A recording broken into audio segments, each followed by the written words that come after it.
megalayapost.news. Kata ay kapri maksaparan dia kadang dia jemput bang kenyap sebenarnya kerja itu. Hadu bukan sesuai, hadu bukan sedap.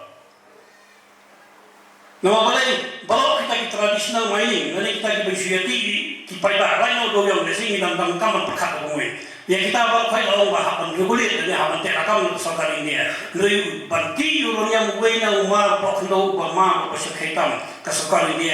Kapenbol itu kepercayaan banti kepisah semalang kepercayaan banti kepisah di IM District Council kepercayaan banti kepisah yang di MLE Minister Balok banyak tino yang banyak banyuma uranium bungidon mengiang ni kejelas ni udah second grade bohata bangka di pusat tu ketika apa syukaiba tekun kerja perlu ayung ni lah haba kiwan kita bilangnya ki he nampak usul banyak kerana ini hentai pos sekretariat ki kiong bakin su excavate bakin proses sewai ban suti ban proses sewai balakular ban aikam live host nam yang kita isnong kibansaan to live host nam kadang kapol balengkot pala kan bakal away jadi perlu upat shalu ngimpoy hendak lakular apa ni balai host nam baru di balong affected na uranium mining kesorgarin dia kan ke anaika majamiki ke yusil ke anaika majamiki lagi jingli gemi bah hadir ke live host nam pakai ke benja